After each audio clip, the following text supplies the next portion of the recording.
За энэ их чухал хөл явж байгаа. Зээлжих чадрын онооны систем нэвтрүүлээд явна гэдэг бол маш зөв асуудал. Гэхдээ бас нэг хэд хэдэн юмнууд асуух юм байна. Саяхан одоо манай Өвсгөл аймгийн Мөрөн хотод байгаа шинэ мөрөн худалдааны төв шатсан. 260 төрөөслөгчийн асуудлыг төндөгдөж байгаа. Арилжааны банкнуудаас асуухад 5 орчим тэрбум төгрөгийн зээл гарч ирж байгаа. За зээлжих оноо гэдэг маань бол зээлээ аваад хариуцлагатай төлөөд ингээд процессыг явах хэлбэр. Сайн төлөх тусам зээлжих оноо дээшлээ тэр хэмжээгээр банкуд зээл олох, дээрэс нь хүү буурах боломжууд бүрдэж байгаа гэж харж байгаа. За ийм нөхцөл байдал яах вэ? Эргэлтийн хөрөнгөгүй болцсон. Барьцаагүй болцсон.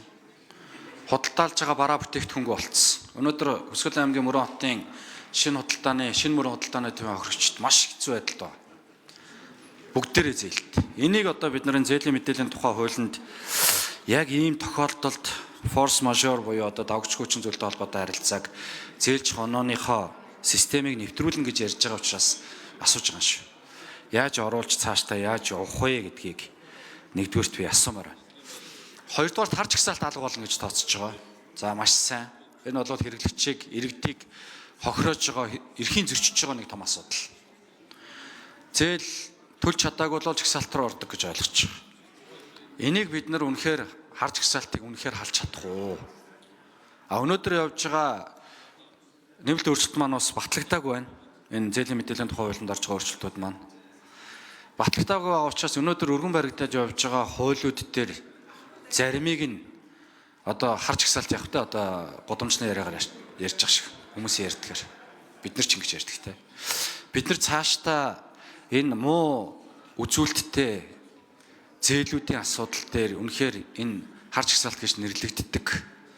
Энэ санхүүгийн эрхийг боомлдог. Энэ одоо эрх зүйн зөрчлөлийг авч яаж үнэхээр чадах юм уу? Энэ дээр бол одоо урд нь би асуужсэн маш тодорхой асуултыг л маш тодорхой хариултыг л хариулаад өгөөч гэж хүсэж байгаа.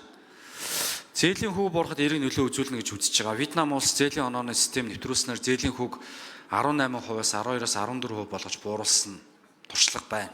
Маш сайн үзүүлэлт. Нөгөө талдаа ахмадууд өнөөдөр уул нь үндсэн хуулиар хин нэг ялгарлан гадуурх нь 20-тэй. Ахмадууд өнөөдөр банкн дээр очиод зээлийн оноо авах байтугай зээлэнд хамрагдаж чадахгүй байна. Ялгарлах бодлого явагдчих. Та тэтгэврт гарсан учраас, та 65 настай учраас, та 70 настай учраас зээл олохгүй. Эсвэл давхар батлан дагч авчраа гэдэг асуудлууд. Энэ одоо энэ зээлжих чадрын оноотой холбоотой асуудал дээр нөлөөлөл үзүүлэх үү тухайн зээлдэгч нарт гэдэг ийм гурван асуултыг асуух гэж байна. Баярлалаа. За хариулт өгье. Нэг хоёрын Батчуугар гишүүн хариулт өгнө. За Бадардан гишүүний асуултанд хариулъя.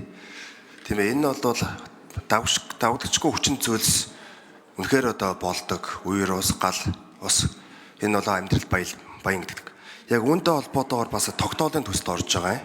Энэ тогтоолын төсөлтөд бол нийгмийн эдийн засгийн байдал мөн одоо байгалийн давгдагчгүй хүчин зүйлстэй холбоотойгоор энэ зээлжих онооныхын системд илүү уян хатан байдлахын системд оруулах зүйл тогтоолын төсөл орцсон байгаа гэж танд хэлмээр байна. Хоёрт нь энэ харж ихсалт алга болох уу гэдэг. Яалчгүй энэ харж ихсалт гэсэн зүйл байхгүй болно. Одоогийн тогтолцоо бол тодорхой байдлаар зээлээ төлж чадахгүй болоод иргэд төлсөн ч гэсэн 6 жилийн харж ихсалтанд орчдөг. Нэг өсний одоо банк санхүүгийн байгууллагууд тасгийн хаалга хааждаг, санхүүгийн ял өрөөлөл яваад идэг. Энэ зүйл бол байхгүй болно. Харин эсрэгээрээ бодит гормын онооны системд шилжинэ. Ингэснээр зээлээ төлөхгүй бол оноо нь буурна. Төлөөд эхлвэл оноо нь буцаад өсөд эхэлж байна. Үүгээрээ дамжуулаад ч гэсэн бас зээлийн хүү буурах нөхцөл байдал үүснэ. Яагаад гэвэл нэгдүгээрт санхүүгийн сахилга баатай иргэдэг илүү урамшуулна.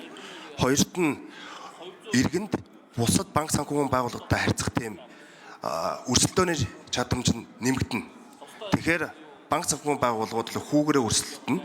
Тэгэхээр хамгийн таатай нөхцөл олгож байгаа иргэнд банкнд иргэн нь өөрөө очиж үйлчлэг явах болцоо нэгдэх юм аа. За энэ юу? Тэтгэврийн зээлийн асуудал үнэхээр бас чухал асуудал гэмаа. Үүнтэй холбоотой хэд хэдэн зүйл хэлмээр байна. Нэгдүгээр тэнд тэтгэврийн зээлийнх нь орлого нь бол тодорхой. Улсаас тэтгэр авч байгаа зүйл. Тэгэхээр үүнтэй холбоотойгоор энэ онооны систем нь илүү одоо уян хатан ялангуяа одоо ахмадуудаа илүү урамшуулах систем рүү орох нь зүйтэй гэж бодож байна. Үүнтэй холбоотойгоор бас хүүний асуудал яригддаг байгаа. Зээлийн тэтгэврийн хүү мөн арилжааны чанартай хүү бол адилхан байгаа тань. Энэ нь бол шудраг бус дотроо боддог. Яагаад гэвэл би түрүү хэлсэн энэ тэтгэврийн зээлийн орлого нь өөрөө тодорхой байгаа болохоор эрсдэл нь илүү бага гэж ойлгож болох юм.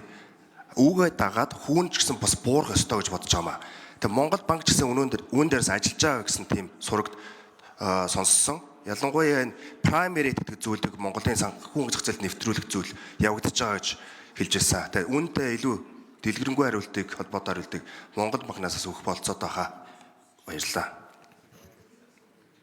За Монгол банкны дэд ерөнхийлөгч Инх Тайван ажлын хэсгийн 9-р микрофон. За Батардын гишүүний асуултанд хариулъя. Эхлээд тэр Хүсгэл аймагт гарсан галтай холбогдуулан зээлдэгч нарын банкнаас авсан зээл нь муудаад энэ ангилал буураад энэ дээр чагсаалтад орох уу гэдэг асуулт бол яригдчих шиг байна. Энэ дээр бол зээлийн эрсдлийн оноотой болсноор бол энэ янз янзын тийм бодит болон бодит бус эрсдлээс хамаарсан давагдчихгүй хүчин зүйлээс шалтгаалсан энэ оноо буурж байгаа асуудал бол илүү уян хатан болно. Ер нь бол арилжааны банкуд зээлийн эрсдлийн даатгал гэж байдаг. Зээлийн одоо гэрээний үүргийг барьцаа хөрөнгөөр барагдуулах үед бол зээлийн эрсдэлтэй холбоотой асуудлыг бол даатгалаар хэрвээ шийдсэн гэрээн дээрээ заалт байх юм бол энийг бол даатгалын компани төлөөд явна. Хэрвээ барьцаа хөрөнгөөр гэрээний үүргийг гүйцэтгүүлэхгүй бизнесийн орлогоороо явдаг тэр схемтэй зээл олгогдсон бол энэ дээр бол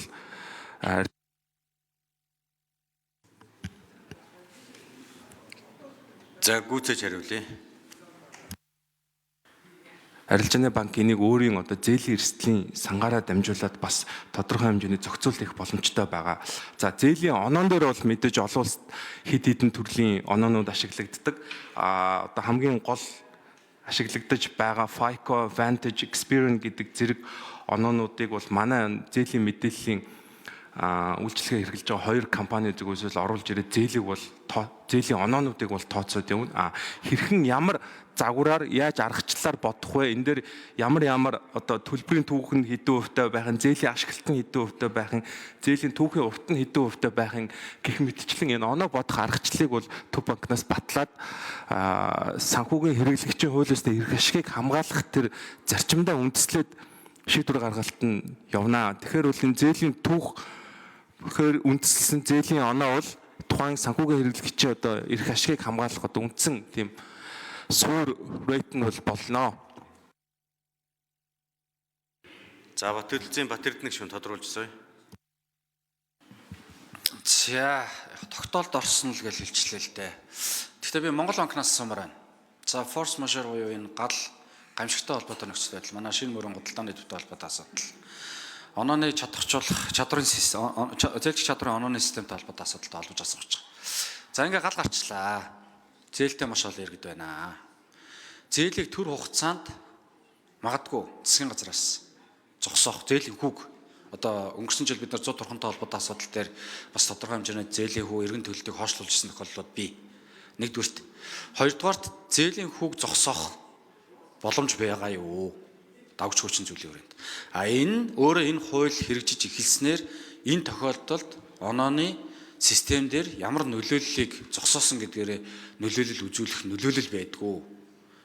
Ихсэхгүй басахгүй ч гэсэн тодорхой хэмжээний ямар нэг нөлөөллийн юм байгаа юу л гэж би асууж байгаа.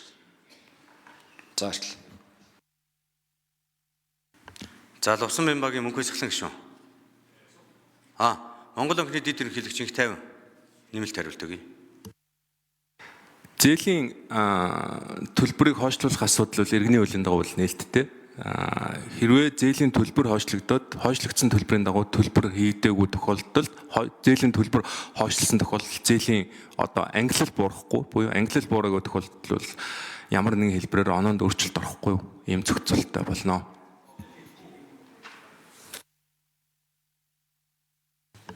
За Лувсан Бямбагийн мөнхөс эхлэн гишүүн асуулт сууя.